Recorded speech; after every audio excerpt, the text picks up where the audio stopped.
This is WWE superstar Drew McIntyre, and you're listening to the WWE Podcast.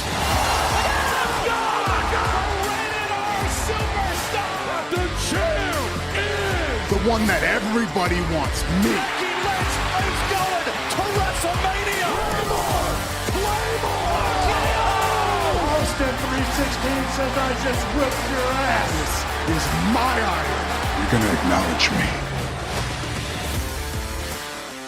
All right, everybody, welcome to the Week in Review, and welcome to the last day of June, or by the time you listen to this, it's already July, but as I record this, it's the final day of June already, as summer is starting to fly by here, and we're also next to another PLE. That is this coming Saturday, and we've got a lot to talk about with Money in the Bank. We've also got a new documentary coming out, if you care about those type of things that WWE puts out, and it's WrestleMania 40 Behind the Curtain. Remember that thing that was supposed to come out like 3 months ago and then stopped and then it disappeared and then you were like, wait, did I miss it? Nope, that's coming out on July 3rd.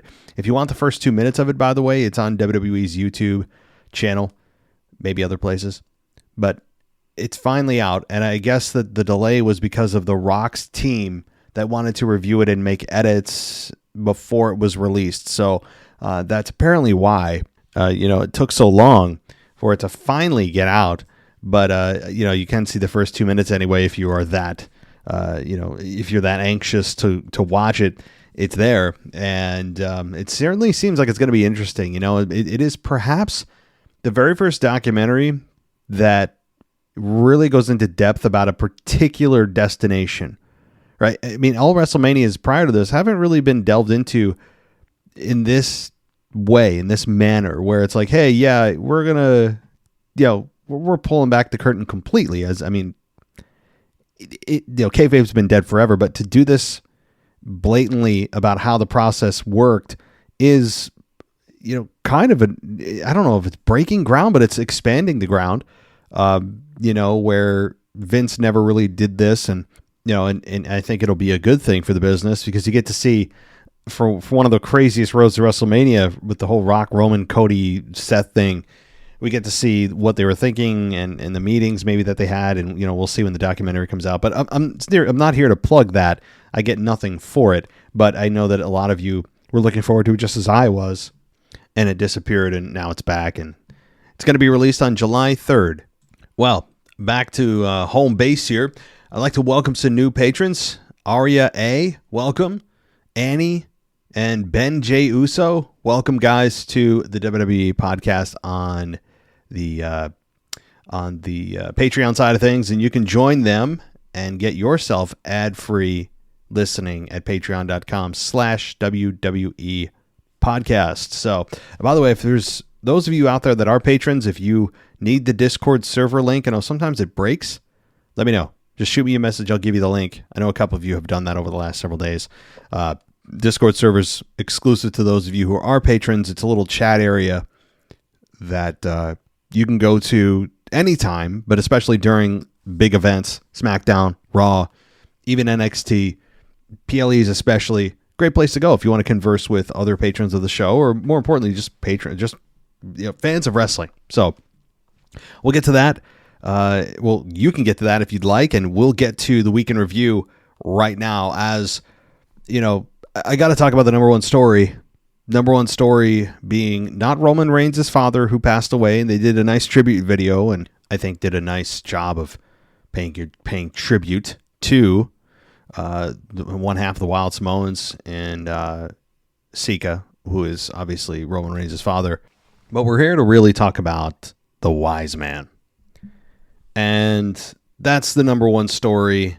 The performance that he put on SmackDown in Madison Square Garden was on par with Paul Heyman's brilliance over his career.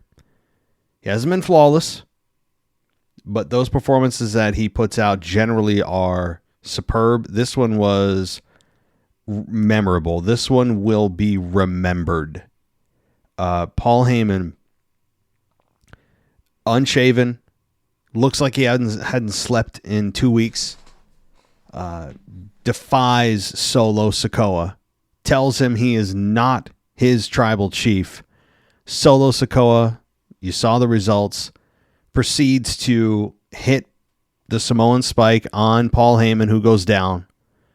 There was a headbutt by Jacob Fatu. The trio, the quartet there of the Bloodline, puts Paul Heyman through an announce table, and the crowd is chanting, "We want Roman." Now they pop massive for Paul Heyman when he said, I'd like to acknowledge that you are not my tribal chief. Crowd lost their minds over that because, it's the first time that we've seen any kind of resistance towards Solo for doing what he's done with the Bloodline, making a complete rogue version of it, just kind of a savage version of it.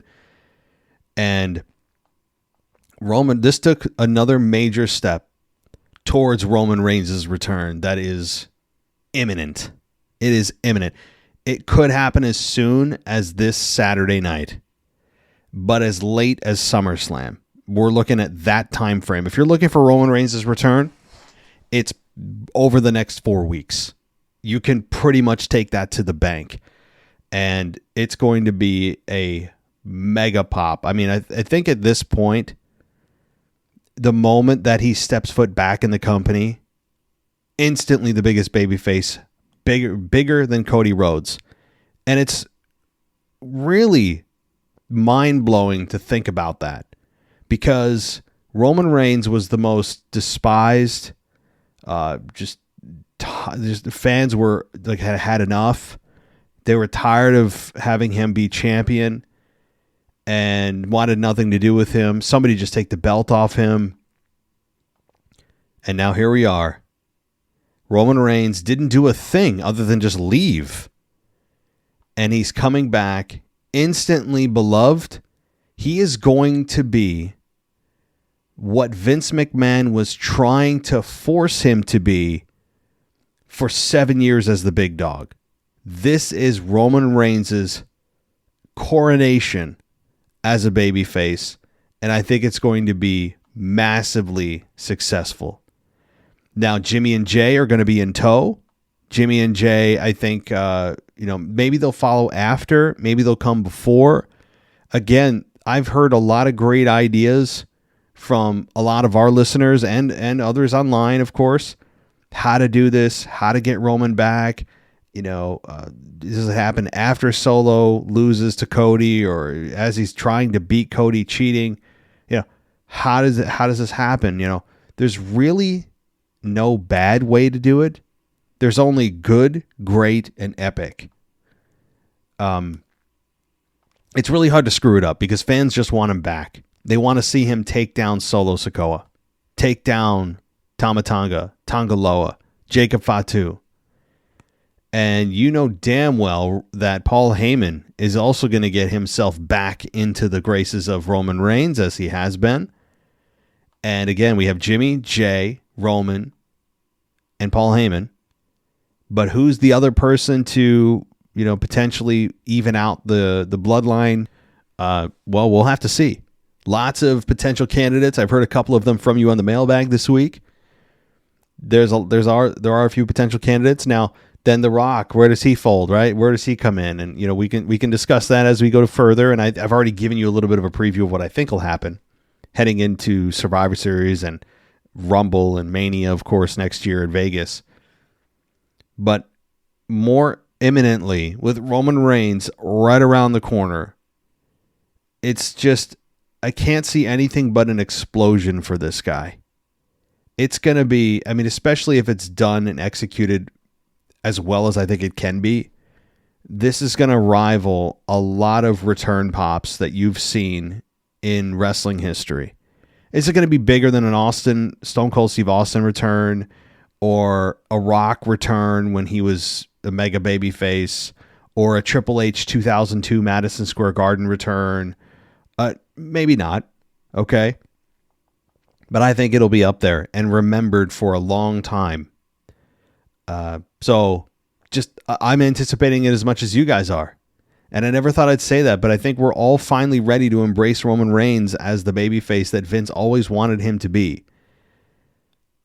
Except he's not the big dog, right? He's the tribal chief. He's found a role that fits. And I wouldn't change anything. I don't need him cutting terrible promos. I don't need him trying to be something that he's not. The fans want the Roman Reigns that they had prior. That's the reason they want him back. They know what he's capable of. So why are we going to change who he is? The fans know who he is. That's what they want. That's why they're cheering to have him back. That version of him. So don't tweak it. He's not going to come out smiling and clapping and doing cartwheels and hugging fans, I hope. He just needs to be who he was before. And he will be instantly the biggest babyface the company has. So it's going to be really fun to watch how they do this. I would think it's going to lead to a Solo versus Roman match at SummerSlam. But that's just one of many ways to go. And we'll see. Now, you also have Randy Orton, Kevin Owens, and Cody Rhodes, who have all decided to put any of their previous differences aside and reunite for the common cause of taking out the Bloodline. And they did that this week after the Bloodline opened the show, and they attacked them. I think, was it Tama Tonga or Tonga Loa that got put through the table on a Swanton bomb by Kevin Owens, who just continues to put his life on the line every time he goes out there. It's insane. The security comes out, RKO on security, stunners on security. Eventually the NYPD takes them out, and they leave the building. So with Cody Rhodes, though, Cody is actually kind of an afterthought. And that's okay. He was such a focal point for so long. It's okay to take a back seat for a while. But you do wonder how much longer this temporary alliance with these men is going to last. Specifically Randy Orton. Specifically Randy Orton. How does this work? Do they finally pull the trigger on Randy RKOing Cody to SummerSlam? Do they wait? Is Cody still involved with the Bloodline, or does he bow out to face Randy? I don't know. But we all know, you can take that one to the bank, that Cody is going to get turned on by Randy Orton at some point somewhere along the line. Is it this year? Maybe they even wait till next year, post-Mania. Maybe they do. But I don't think they have the patience to wait that long. And I think it's going to be a really fun rivalry when you have Cody and Randy. There's a lot of history with legacy. Both are good at promos. Cody, I'd give the edge on the promo stuff. Randy, obviously, we know what he can do in the ring. He's always more fun as a heel anyway. He likes being a heel better than a babyface. But anyway, I know that had nothing to do with what happened this week. But as I continue to watch Randy and Kevin, they're in a good spot facing the number one heel group in the company. Don't get me wrong. They're not in a bad place right now in their careers or heading downwards, but it feels like something's about to change with these three. And Randy's usually the snake in the grass that's about to strike. Pun intended, I guess. So we'll see what happens. Maybe they wait, maybe they don't. But after Money in the Bank this coming week, where does Cody go? He's got to have an opponent for SummerSlam. Who better than Randy Orton? Who better than Randy Orton? Now, you could go against Solo Sikoa, challenging for the championship. Could do that, But I think that when you look at the grand scheme of things, they know that they have, in their back pocket, they know that they have Randy Orton and Cody Rhodes ready to go. And that's going to be a fun one, too. So we're looking a little bit ahead, talking a little bit about what happened already, but I'm just thinking out, right? Thinking ahead, thinking to SummerSlam, already thinking to WrestleMania. As fans, it's always fun to do. But, all right, so let's move on here. We did get, as I said, the hot open of SmackDown, with the attack on the Bloodline, which we went over. And then we got, let's see here. Jade Cargill, Candice LeRae, Tiffany Stratton, WWE continuing with their triple threat format for the Money in the Bank qualifiers. I like the format. You know, I don't mind triple threats. Better than the tournament that we saw for King of the Ring. It's fine with me. So you're thinking to yourself, looking at this going, all right. Well, you know, one of these women is not like the others, right? You know, Jade is untouchable right now when it comes to losing clean.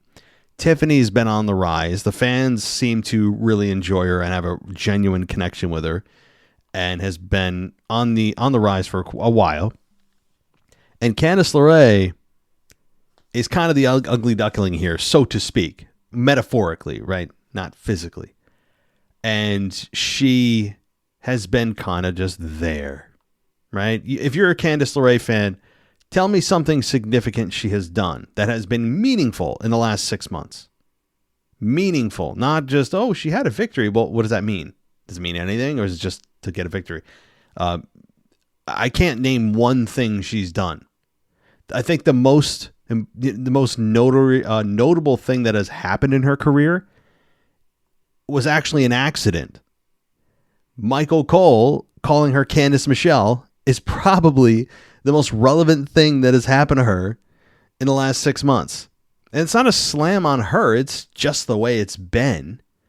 So when I look at this triple threat, I'm saying to myself, okay, whoever wins this, clearly this is going to Candice LeRae taking the pinfall. And that's exactly what happened. And that's okay. That's okay. So you knew right off the bat you could eliminate one of 3 women, from consideration. It's like taking a test. You have 3 or 4 answers. You usually can eliminate 1 or sometimes 2 if you're lucky. So you're left with a 50-50 shot. It's kind of the same deal here. You look at it and you go, yeah, no way it's Candice LeRae. And you knew that Tiffany Stratton is probably the more likely candidate, only because she's the one that needs more of a boost than Jade does. Jade is an anomaly onto herself, where she can just throw herself into a title picture at any point. And the match, I think, would be a bit of an exposure to Jade. Now, she still may get herself involved somehow. And I don't know how they don't have a PLE right now without Jade Cargill, or, maybe they don't. She has to be involved at SummerSlam in some capacity, but maybe it's not, and they don't have plans for her at this moment for her to be involved at Money in the Bank. Tiffany Stratton is a better candidate, I think. And it made sense. Candice LeRae taking the pinfall here.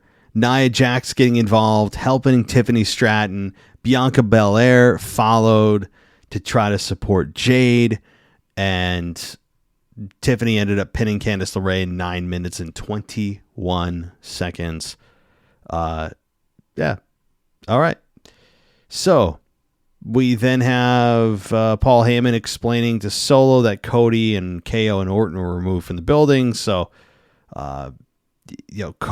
Solo did tell Heyman that we're going to make it official later tonight that you're my wise man. Obviously foreshadowing. Okay, then we got New York Knicks star Jalen Brunson, and Halliburton wore a Tyrese 317 shirt. Okay, I have to say, I am not a NBA, I'm not a database of NBA knowledge, to say the very least. I've heard the name Jalen Brunson before because I listen to sports radio, but I don't really pay attention too much. So when I see this, obviously the Madison Square Garden crowd's going crazy because he's a New York Knick. But I have no clue who Halliburton is. I'm sure a lot of us who don't watch NBA, it's like the 4th sport in the company, or in the United States. So they're like pretending they're going to have a fight. And I'm sitting to myself going, hey, please don't. Save us, spare us. Whatever you guys are about to do physically, please let's not do it, because it would have looked terrible. It would have been embarrassing. Like, let's not go there. And they didn't, thank God. But it was a nice little, I guess, kind of boost for Logan Paul in this matchup, and also just having some fun with the local crowd with having a New York Knicks star involved with WWE. Like, it's pretty crazy, right? Like if you're a New York Knicks fan and you know Jalen Brunson, then, this is kind of a wild crossover of worlds. But anyway, the match here was Logan Paul, Santos, and LA Knight in a Money in the Bank qualifier. LA Knight finally gets his hands on Logan Paul, and this ended up being a victory for none other than LA Knight. Yeah, that's true. And he ended up winning, and I think it's the right move. I think it's the move that a lot of us thought was going to happen last year with LA Knight in the Money in the Bank, and actually winning it. I know he almost won it last year, but this time I think he has a pretty good shot at winning it. We'll have to look at the rest of the field as it plays out. I think there are only a couple spots. Are there any spots left? I think a couple for the men and women. So this is this match was really good. Anything Logan Paul's involved with is just, it's always really good. Santos Escobar brings a kind of a nice lucha libre style. LA Knight, a more straightforward brawler with power. Logan Paul, the everyman, he can wear and do anything. So this is a fun match. And Knight slamming Paul's head into the announce table was satisfying. The brass knucks getting involved as they do. But LA Knight defeated Santos and Logan Paul at 12 minutes and 18 seconds. And it was interesting that Knight pinned Logan Paul. Now, as I'm speaking about this, my concern, if you want LA Knight to win the Money in the Bank ladder match, I think I have a major concern. The fact that LA Knight pinned Logan Paul here to qualify to get into the match may lend itself to Logan Paul paying LA Knight a visit at Money in the Bank and costing him the match. So be on the lookout for that. As I just said the results of this match, it reminded me of what I think may happen come Money in the Bank. And we'll have our full preview and prediction show, by the way, later this week. On the PLE weeks, I tend to combine my mailbag and PLE predictions into one big mega show. That's probably what I'll do again this time around. Based on my schedule, it seems to be working pretty well. But so this was a fun match. LA Knight winning, I think, is just a way to probably get to Logan Paul and LA Knight for the U.S. title after LA Knight is probably screwed by Logan Paul at Money in the Bank. All right. So we then had Indy Hartwell versus Blair Davenport versus Naomi for a Money in the Bank qualifier. Probably the 18th Money in the Bank triple threat qualifier, it feels like, in the last several weeks. So, but here's the thing. It sounds like I'm patronizing WWE or complaining that there's been so many. I would take this in a repetitive format over Vince's style of throwing people in for no explanation. How do they even earn this? They're just here. How many times you guys hear me say that on this show under the Vince McMahon regime, under his watch? People would just show up in matches and it's like, how did this even happen? If we're supposed to feel like that person earned it, well, then show us. Don't have us just fill in the blanks that somehow they magically earned it by you putting them there, So I think Triple H has done, well, not perfectly, and I don't expect perfection, has generally improved drastically on the issue of how do people earn spots in WWE, like in matches, how do they get there? And I think that that's been a nice effort to kind of resolve that issue. Okay. So this matchup here with Indy Hartwell, Blair Davenport, and Naomi for a Money in the Bank qualifier, it was okay. I didn't think it was the smoothest match in the world. There were some moments of confusion here with Davenport and Naomi. Naomi in her own right is not the most technically sound wrestler. She just isn't. I mean, she's fun. She's got a likable personality. She's got a good look. But Naomi is Naomi. Like you don't expect a 45-minute wrestling clinic with her. But she's fine. But there were some kind of confusing moments, and that could be a lot of just not used to working with Davenport specifically. But this ended with Naomi winning, defeating Blair Davenport and Indy Hartwell in 10 minutes, which really kind of surprised me because Naomi, she probably doesn't have a great chance of winning. And usually Money in the Bank is, the matches themselves anyway, are geared more towards helping younger talent get noticed, giving them an opportunity in a big spot. There's 6 spots to fill.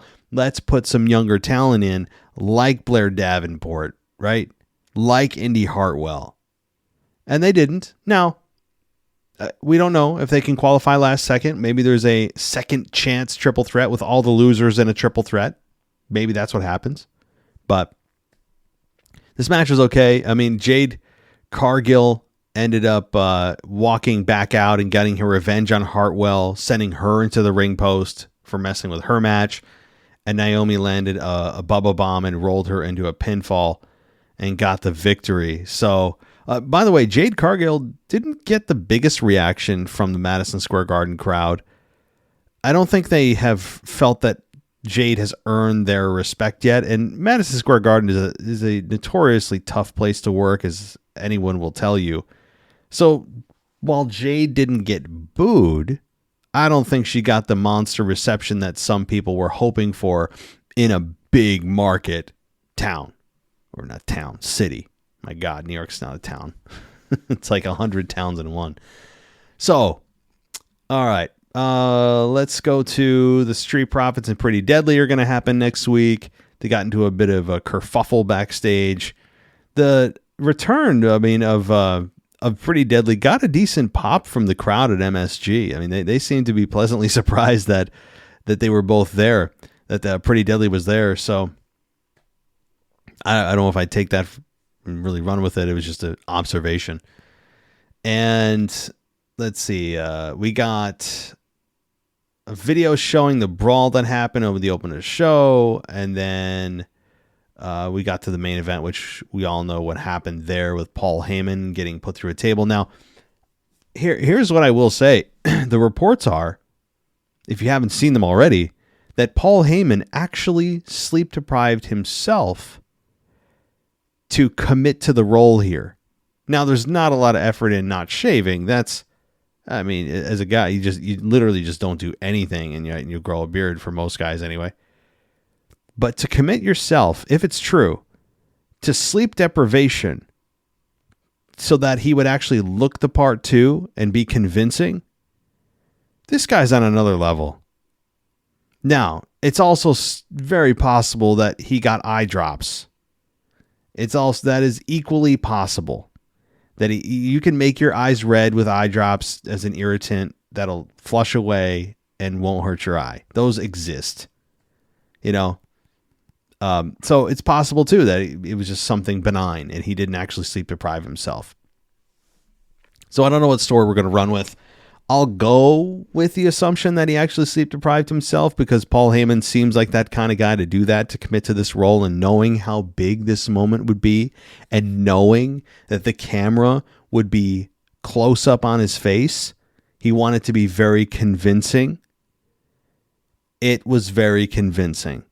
That look is, it's, I almost want to take that look. I think I made it the picture on my Patreon for this week, for this show, was Paul Heyman's face, his unshaven, bloodshot eyes face, with a moment that he realized he's about to get his ass kicked by Solo Sikoa, not acknowledging that he's his tribal chief.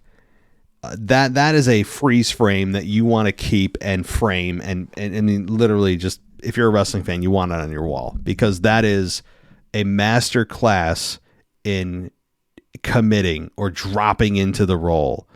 That is Paul Heyman just putting on a clinic, showing you how it's done. And enjoy the moment, guys. Enjoy Paul Heyman while he's here. I'm not saying he's dying or going anywhere, but you just never know. And I think we should appreciate just how damn good this guy is. Okay. He just is otherworldly when it comes to pulling you in. And you know how you're pulled in? You know when you're pulled in? There's always a time you know you're pulled in. It's when you don't know that you are, because you get lost. You don't think about anything around you, not think about what's going on in your life, what's going on with your work, what's going on in your personal life, nothing. You're just concerned about what's happening in this fantasy land. And Paul Heyman is a master, a Jedi master at doing this. Not always. He's not, again, not flawless. I'm not putting this guy up on this pedestal that we should all bow at the altar of. But he is and continues to show you that he can turn it on at any time and pull you in. So, again, credit to him. Credit to Solo, who I don't think is also getting enough credit. He had some great body language too. I have nothing against Solo, but Paul Heyman obviously overshadowed him. Or 5 o'clock shadowed him. See what I did there? All right, yeah, it's lame. But this was a great segment that, again, furthered the steps towards a Roman return. So, anyway, just masterful, excellent way to end the show. Tons of heat on Solo, tons of heat on Jacob Fatu and the Tongans. It's been a very, very nice, relatively easy to understand post WrestleMania build to this rogue bloodline. It's been generally a pleasurable experience, and we were not even close to the end of it. You know, every time that we think we're done, and I've said this I don't know how many times too, you know, that I'm done with the bloodline stuff. Can we move on? Somehow, right when we're at that point, they do something where you're thinking to yourself, oh, well, that's true. We haven't explored this. All right, what do you got for me? And the next thing you know, you're begging for the next chapter of the bloodline. And here we are again. We're at that same place that we were, that we never thought we'd really be back to during the days of just the monotony of the OG bloodline, with Roman coming out and Jimmy's there and Solo's there and Paul Heyman's cutting his promos about beating whoever he's going to beat. And oh, here comes Jay. Jimmy and Jay are fighting. Woo-wee. And it was just this thing over and over. Oh, Civil War. It's like, can we move on? And then we did. But now we are in, it's not even like a new chapter. It's like we're reading a sequel to the best-selling bloodline story. It feels like a whole different book. So, anyway, I think it's been great. It's been great. So, let's talk about a little bit about Monday Night Raw, and then we'll kind of wrap it up, as they say, and we'll go to I don't want to talk too much about details of Raw, but McIntyre came out and said that everyone was talking about how he quit last week, and they're not talking about that now. And he prayed for this. I love that. It's one of the best lines. He made it happen, and McIntyre said he's done with the fans who've been chanting Punk's name for months. And McIntyre, if you remember, had the little bracelet on that he stole from Punk, and he equated it to essentially carrying his family on his wrist, which was great. And he called his dog stupid-looking dog Larry, and a Larry chant broke out. It was crazy. Shame on the fans, though. Shame on the fans for chanting for a dog. No, I mean, McIntyre is just brilliant. I don't know what it is that the fans and their I don't know, incessant need to be cheering for dogs. You know, I mean, Cody Rhodes. That's all we need is Cody Rhodes' dog getting a chant. But and there's one thing I want to bring up at the end of the show about Cody Rhodes that was actually off air with Caleb Braxton. I want to talk about that. Can't end the show. I can't be too positive, guys. I feel like I'm gushing with positivity tonight, and I got to balance this out. Something's not right with me, so don't worry. There'll be some negativity at the end of the show. You already know what I'm going to say if you have heard my show before, but I can't end on a good note. I don't want to make people feel good ending the show. I want to make them feel uncomfortable and annoyed. That's the key to success here for a podcaster. You want to leave your fans not wanting more, but trying to hit the skip button. So I'll do that and accomplish that in a few moments. But to finish up Raw, we did get, again, nice promo from McIntyre. The build to Punk and McIntyre has been done very nice. Chad Gable is shown alive, which is funny. He even made reference to that later in the show that he can't be killed. Let's see. We had Braun Breaker versus Ludwig Kaiser, with Breaker and Kaiser ending in a no contest, with Sheamus involved here. That was really the cause. Dominic was eating chicken nuggets or whatever he was eating backstage, and they were all playing WWE 2K24, which, by the way, I have not played at all. And I don't mean that as a flex, as the kids say. I mean that as kind of a, confession. So I haven't had time. It's the only wrestling video game WWE has put out in the last 20 years. I haven't played at all. All right. So the Dom and Liv thing continues to play out. Carlito is,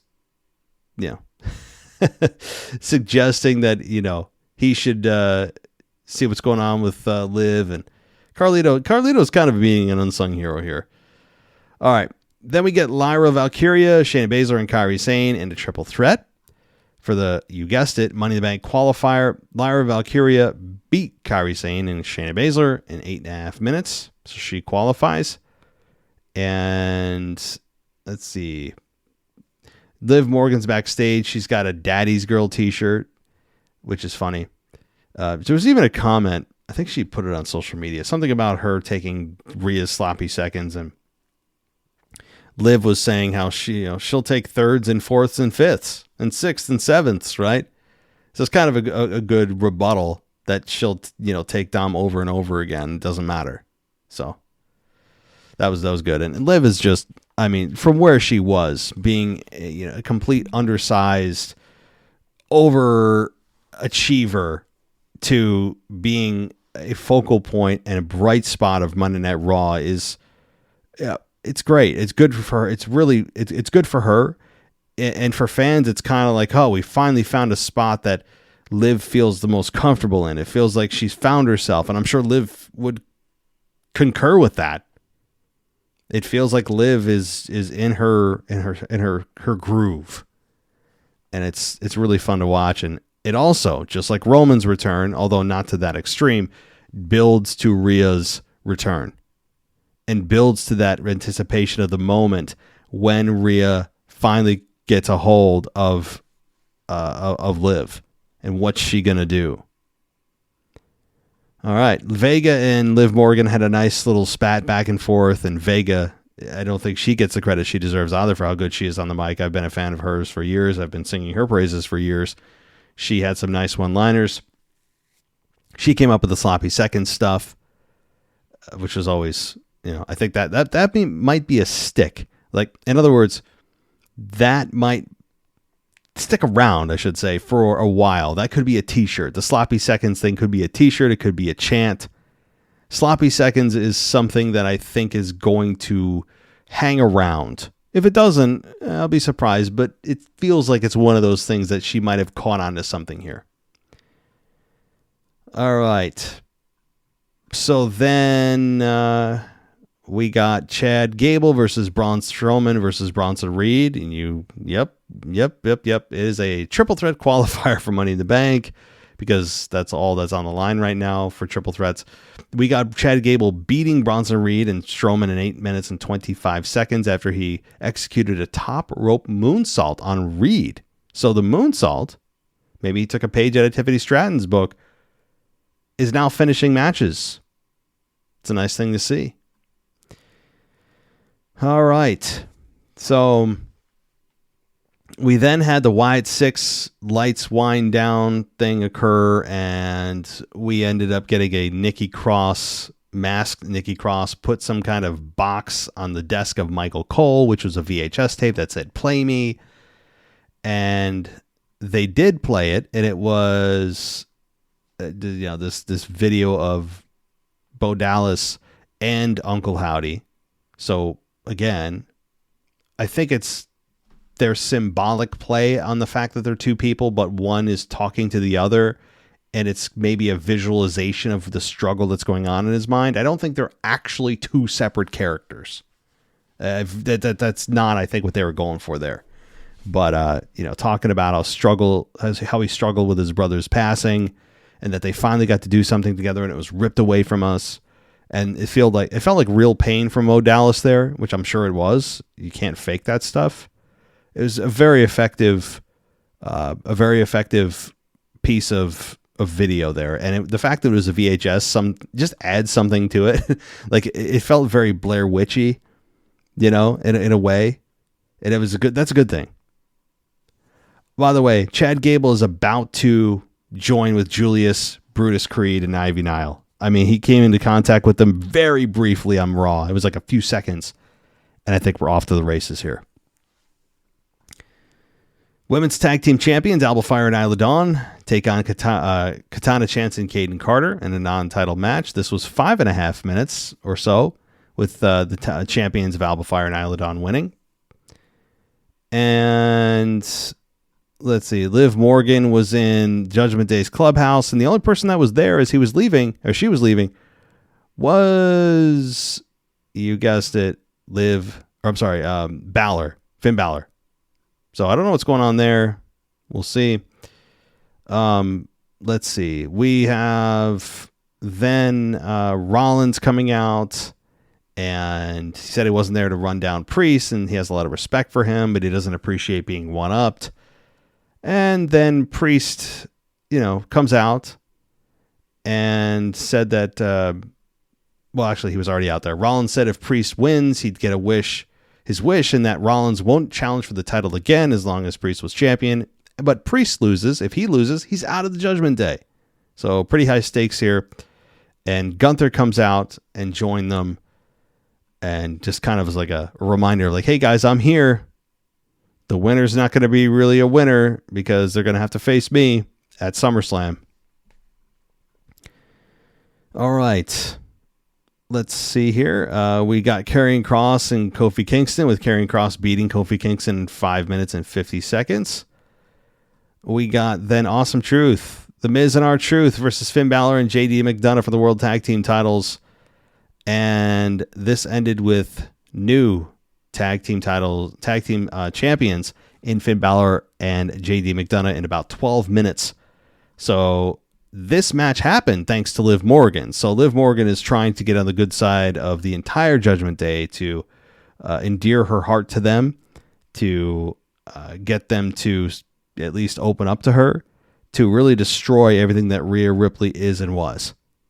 So, and you just take everything that she had, take her spot in the Judgment Day, take her man, take her title. It's a promo that's being crafted as we speak. And I think it's going to be a very big explosion when Rhea does come back. SummerSlam is going to be a fun damn time around these parts. There's so much to look forward to with big returns. I mean, we didn't even mention The Rock.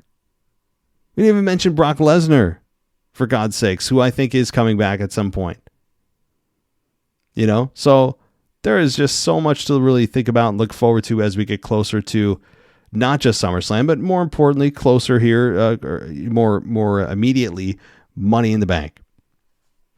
My God, I'm looking right now at a close-up of Paul Heyman's face. I mean, the guy looks like he's unhealthy. He looks unhealthy. I mean, I want to admit him to the hospital in a real way here. And you know what? Credit to him for taking a bump at 60 years of age. He doesn't need to do that. The guy doesn't need to be doing this stuff, even though they are quote unquote safe bumps and they probably didn't hurt too badly. The guy is also not equipped to take bumps. That's not what he does. He doesn't throw his body at the ground for a living. He doesn't train to take bumps. I understand that he took the safest ones you probably could take, but you're still putting your body through a table. There's still some bumps and bruises that come with it. So and then risks that come with it. So I give Paul Heyman all the credit in the world, as I started the show with. Now, I told you, all this positivity feels like I'm in the New Day. It makes me sick. I want to talk about Cody Rhodes. Now, he cut a decent promo on SmackDown and actually attacked the security guards, which goes against his moral compass because, the security guards are just doing their job. But then, Kayla Braxton, as we all know, is on her way out. I think she had her final SmackDown last night. I don't know what her future ventures are. I don't know what she's going to be doing. We'll find out. She could be another company, could be starting her own podcast. I mean, who knows? We'll find out in short order. But Cody Rhodes, after the show, and this is on cell phone video and, we're floating around, comes out and talks about what a great human Kayla is and gives her, a round of applause and gives her a quick little interview. And it's like, this is the kind of crap. Are we supposed to be proud of this guy? Nothing against Kayla. I'm not saying she doesn't deserve time to, be admired by fans. No. It's that Cody is the everyman who's sickeningly nice to everyone and trying to set example for what a champion should be. And it's I don't know. It's phony to me. It's phony. It's performance. And I know this whole thing's a performance, but that wasn't. He, sometimes he comes out, shakes the hand of everyone at ringside, including the ring announcers and the commentators and the timekeeper. And look, I'm like the guy at your work that even talks to the janitor. I think that's what's in his mind. He's trying to be the guy that doesn't look at status or title and talks to everyone no matter what. And I understand that's admirable, but when you're doing it in the world of pro wrestling, I don't want to watch a soft little man. And hey, I'm not tall. I mean, in a, not physically, but in a, I guess, masculine sense, little man do all these things that are just so heartwarming and isn't he just such a nice guy, and let me come out with my suit and shake everyone. No one's below me. Everyone is just, is on equal footing to me. Again, that sounds like what he actually is in person. So this is probably why it's coming across so annoying to me, because it feels authentic. And again, it isn't like, what do you mean Kayla Braxton deserves a chance? Sure, fine. But did Cody have to be the one to do it? Did he really? Why did Cody have to be the one to do it? Bring out Paul Levesque. He's been wanting to get on TV a lot lately. Throw his ass out there and do it. Why not? It makes more sense for Triple H to do it than Cody Rhodes. I don't know. But what do I know? The fans continue to cheer him, but I'm with Taker. If you haven't seen Undertaker's interview with Chris Van Vliet, he has said, and this isn't the first time he said this, but he continues to reiterate that Cody Rhodes' best days are going to be as a heel. I 100% concur with that. It's not going to be soon, but it's going to be at some point in our lifetimes that Cody Rhodes will be heel, and it's going to be much more tolerable and fun when he is actually a heel, because I think that's what and who he is at his core. Not as a bad person per se, but he's got all these traits that are just so obnoxious. So anyway, I told you guys, if you stuck with me there, I had to leave on a bad note. I had to leave you annoyed that I continue to complain about Cody, because that's, that's the way I roll. I don't want to leave people feeling gushy and good about the show. I want you to be tempted to throw me a 1-star review. That's good business, right? Oh, man. All right.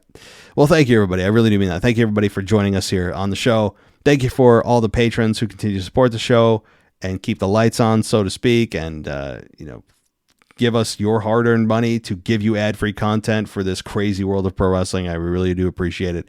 You can also find us on Apple Podcasts. If you want to go ad-free, there's a 1-week free trial there.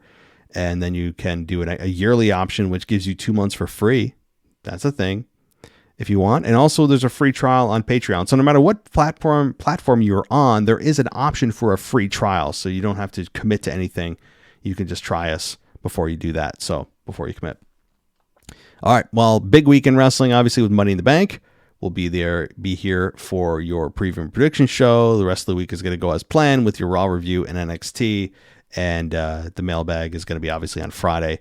But we have Amanda, by the way, who has joined us. If you haven't checked out Amanda's SmackDown review, it's her very first solo show on this platform. And I think she did a great job on SmackDown. So check her out. Amanda did I think a very nice job covering SmackDown. As she has become a part of the show, and I'm excited to have her here. So thank you so much, everybody, for listening. Take care, and I'll talk to you next time. Thanks for listening to the WWE Podcast. Don't forget to subscribe on your favorite podcast app so you don't miss a show, or head to WWEpodcast.com. And for all of these shows ad-free, head over to patreon.com/WWE Podcast. Until then, we'll see you next time.